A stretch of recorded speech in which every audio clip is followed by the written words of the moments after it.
첫 번째, 만약 질문을 받았다면 똑같은 주제로 다시 역질문하세요. 질문은 상대가 관심 있어 하는 주제일 확률이 높기 때문이죠. 두 번째, 뭔가를 주장해야 할 땐 너는 이미 알고 있겠지만 이라는 말로 시작하세요. 훨씬 듣기 편해집니다. 세 번째, 위로를 해주고 싶을 땐 괜찮아 같은 말보다 그때 어떤 기분이었어? 라고 느낌을 물어봐주는 게 훨씬 위로받는 느낌을 줍니다. 안녕하세요, 분석자입니다. 오늘은 모임에서 처음 만난 사람과 친해져서 이후에도 내 사람으로 만드는 방법을 4단계로 나눠서 꿀팁만 전해드리려고 해요. 그리고 영상 3개 만에 1만 구독자라는 분에 넘치는 관심을 받고 있는데 진심으로 감사드려요. 특히 댓글에 대본을 참 잘 쓴다라는 기분 좋은 이야기를 많이 해주셨는데요. 그래서 오늘은 화술에 관한 꿀팁을 준비해봤습니다. 뭐 잘 웃으세요, 칭찬하세요 이런 뻔한 얘기 말고 오로지 실전 중심으로 바로 써먹을 수 있는 꿀팁만 담았으니 기대하셔도 좋습니다. 여러분은 이미 알고 계시겠지만 의사소통은 의사와 소통의 합입니다. 의사는 생각, 소통은 나누는 거죠. 그러므로 의사소통은 생각을 나누는 거예요. 하지만 전 예전부터 의사는 명확했지만 소통이 어려웠어요. 그래서 프레젠테이션은 잘했지만 사석에선 고생을 꽤나 많이 했습니다. 그 고생 끝에 배운 점이 하나 있는데 소통은 마치 당근마켓 거래와 비슷하다고 느꼈어요. 첫 번째로 내가 이상해 보이면 아무리 물건이 좋아도 거래가 안 됩니다. 내가 괜찮아 보여도 물건이 별로면 거래가 안 됩니다. 둘 다 좋아도 거래할 마음이 없으면 거래가 안 됩니다. 하지만 사람도 괜찮고 물건도 좋고 거래할 마음까지 있으면 재거래로 이어질 수가 있겠죠. 이제 이 원리를 인간관계에 대입해 볼게요. 비즈니스 미팅이 아닌 남녀 모두 섞여 있는 이해관계가 1도 없는 일반적인 모임이라고 가정하겠습니다. 1단계 신뢰, 당근 온도를 올리는 단계입니다. 처음엔 내가 이상한 사람이 아니다라는 게 증명되어야 합니다. 자기소개를 할 때는 이름, 나이, 사는 곳 플러스 직업 정도로 간단하게 말하는 게 좋습니다. 내가 소개를 길게 하면 다음 사람이 부담을 느끼거든요. 특히 나보다 나이가 많은 여성이 있는 자리라면 내 나이를 먼저 밝힌 후에 다른 분들은 나이 굳이 말씀 안 해주셔도 괜찮아요 라고 덧붙이면 센스 있어 보입니다. 2% 부족한 닮은 꼴을 활용하면 좋습니다. 예를 들어 자신이 임시완을 닮았는데 피부가 좀 까무잡잡하면 사람들이 타이완에서 사탕수수 파는 임시완같이 생겼다고 하더라고요. 이런 식으로 살짝 비틀어서 자기소개를 하면 아이스 브레이킹이 빨리 됩니다. 할 말이 없을 때는 모임과 관련된 주제로 이야기하세요. 자기소개가 끝나자마자 MBTI 맞추기를 하거나 개인적인 이야기를 물어보면 갑자기 이런 느낌이 들 수가 있어요. 만약 여행 모임이라면 가장 좋았던 여행지가 어디인지 또는 이런 모임을 전에도 가져본 적이 있는지 등등 모임과 관련된 주제로 이야기하면 아주 무난합니다. 2단계 매력, 물건이 괜찮다는 걸 보여주는 단계예요. 근데 인간관계는 당근마켓처럼 직접적이진 않아요. 간접적으로 해야 효과적입니다. 바로 리액션이죠. 상대의 표현을 그대로 돌려주세요. 만약 상대가 저번에 포항 갔을 때 갈매기한테 새우깡 줬거든요. 이런 이야기를 하면 우와 에서 그치지 말고 우와 갈매기한테 새우깡을 주셨다고요? 이런 식으로 상대가 말한 표현을 그대로 돌려주면 상대가 말할 맛이 납니다. 이때 사건보다는 느낌을 질문하는 게 좋아요. 예를 들어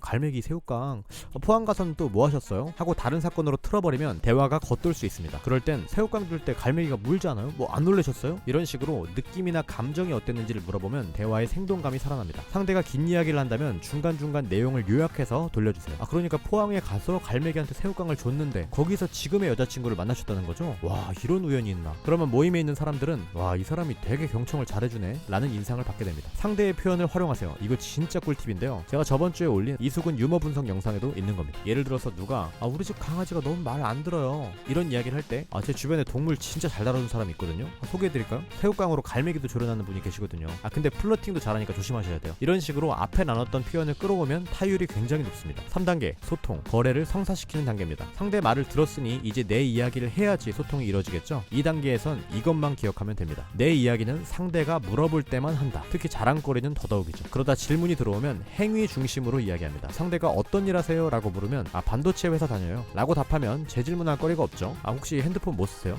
저요? 갤럭시요. 그 갤럭시 폰에 지문인식 되는 프로그램을 지금 만들고 있습니다. 이렇게 이야기하면 상대가 재질문할 거리가 굉장히 많이 들어가게 돼서 대화가 이어지기가 쉽습니다. 만약 상대가 나를 띄워주려고 해도 간결하게 답할수록 좋습니다. 헐 그럼 삼성이에요? 이렇게 물을 때 그냥 뭐 운이 좀 좋았습니다. 또는 열심히 했습니다. 이 정도로 답하면 충분합니다. 내세울 게 없어도 괜찮습니다. 저도 그냥 날백수였는데 친해지는 데는 전혀 지장 없었습니다. 왜냐하면 사람들은 내가 삼성이건 말건 1도 관심 없거든요. 특히 이렇게 이해관계가 없는 자리에서는 돋보이려고 하는 삼성 직원보다 나를 돋보이게 해주는 날백수가 훨씬 더 괜찮은 사람으로 느껴집니다. 만약에 내가 백수라면 오히려 삼성 다녀요? 제 삼성 주식 지금 박살나고 있는데 여기서 술 드시고 뭐 하는 거예요? 이런 식으로 상대 직업을 강조해주면서 농담할 수 있겠죠. 4단계 관계, 재구매를 이어가야겠죠. 사실 3번까지 했으면 4번은 너무 쉽습니다. 근데 보통 연락처를 교환해도 관계가 끊어지는 경우가 많아요. 이건 명분이 없어서 그렇습니다. 저는 좀 패션 고자라서 옷을 되게 잘 입고 싶었어요. 근데 모임에서 봤는데 어떤 남성분 패션이 너무 느낌 있는 거예요. 그래서 어떻게 그렇게 옷을 잘 입으세요? 하고 리액션을 한 뒤에 혹시 패션 컨설팅 같은 것도 하시는지 여쭤봤어요. 그랬더니 편하게 연락 달라고 하셨고 무료로 패션 컨설팅을 너무나도 만족스럽게 받았던 기억이 있습니다. 그래서 결론은 이야기를 나눈 뒤에 강점으로 나를 도와달라고 하면서 명분을 만들면 됩니다. 참 쉽죠? 물론 인간관계에 정답은 없고 해답만이 존재한다고 생각합니다. 충분히 충분히 저보다 훨씬 더 좋은 여러분들만의 방법이 있을 수 있어요. 만약에 나만의 방법이 있다면 댓글로 공유해주시면 감사하겠습니다. 자, 이제 총정리해볼게요. 의사소통을 잘하는 것은 당근마켓 거래와 비슷하다. 첫 번째로 내가 이상한 사람이 아니라는 것을 보여줘야 하고, 할 말이 없을 땐 모임 주제로 이야기한다. 두 번째로 이야기를 나누면서 상대의 장점이나 강점 중심으로 폭풍 리액션한다. 세 번째로 내 이야기는 질문이 들어왔을 때만 한다. 마지막으로 리액션했던 상대의 강점으로 나를 도와달라고 하면서 명분을 만든다. 물론 도움만 받으면 안 되고 나도 도움을 줄 수 있으면 더더욱 좋겠죠. 근데 이런 이야기를 하면 몇몇 분들은 이런 거 봐봤자 결국 타고나야 돼, 이렇게 말씀하시는 분들도 계실 것 같아요. 그런 말을 들을 때 아마 제가 존경하는 현대건설 정주영 선생님은 이렇게 말씀을 하실 것 같아요.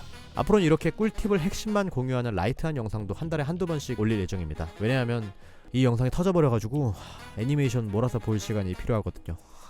그래도 여러분들의 댓글이 너무나도 큰 힘이 되고 있습니다. 이 채널의 슬로건은 말로 표현하기 애매한 걸 명쾌하게 한다입니다. 전 이렇게 애매한 지식들 때문에 대체 어쩌라는 거야 라면서 많은 시간을 괴로워했거든요. 그냥 누가 한 번에 정리해서 떠먹여줬으면 좋겠다 싶었는데 그걸 내가 한번 해보면 어떨까? 라는 마음이 들어서 채널을 만들게 됐어요. 앞으로도 애매한 걸 명쾌하게 만드는 영상을 꾸준히 올릴 테니 계속 받아보고 싶으시다면 구독 한번 눌러주시면 감사하겠습니다. 그럼 다음 영상 애니메이션으로 돌아올게요. 저는 이만 만화 보러 갈게요. 안녕.